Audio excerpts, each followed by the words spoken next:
So for me, getting into barbecue was something that came very late in my culinary career, and it was just a way to reconnect with cooking. And one of the things when I started to learn about how to make barbecue was how to make rubs. For me, starting off in a French kitchen, I think my idea of a rub back then, and I didn't call it a rub, was just salt and pepper. So I kind of came up with this, I coined this phrase, the stereotypical expected flavors of barbecue. And so what are those? I mean, there's the meat. I always want the meat to be the star. I want we're gonna make ribs today, and I want those ribs, I want you to be able to taste that pork and taste that delicious meat.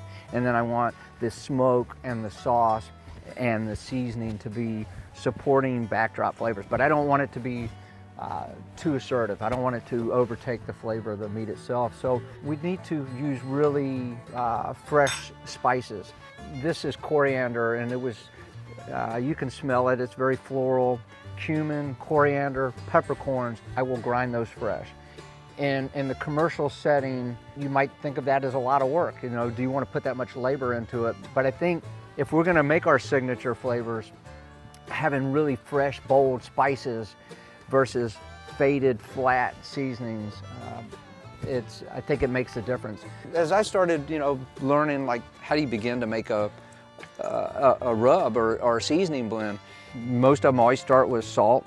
So maybe you just come in with a couple tablespoons of kosher salt.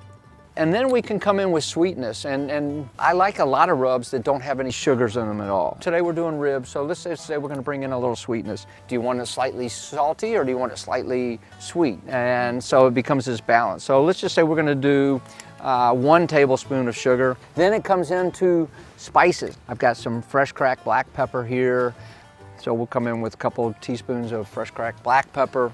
My wife's not a big fan of garlic, but I think so you're going smaller and smaller. I'm going to go smaller, right?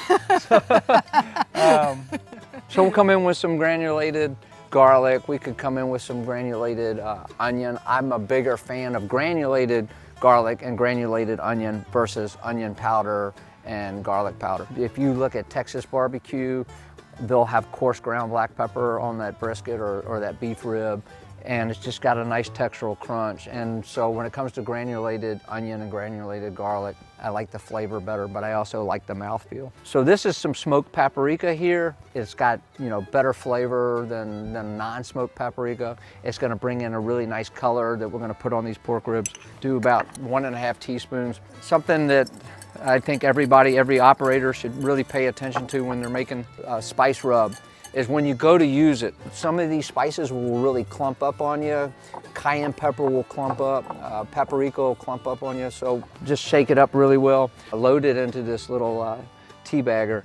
If we just tap it, you see how it just flutters out like that? Here's another thing that I learned about making rubs, and it was really interesting to me. I learned that when I made rubs, if these flavors kind of commingled for a period of time versus just right now making this rub and going right to the pork, it's not as good as if I let that rub just kind of hang out. All those spices and ingredients hang for a few days. I will vacuum seal spices, and that really helps a lot. Anyways, we're gonna let that kind of hang out a little bit. We're gonna get us some pork ribs and trim them up and season them up and get them on the smoker. All right, let's do that. Okay.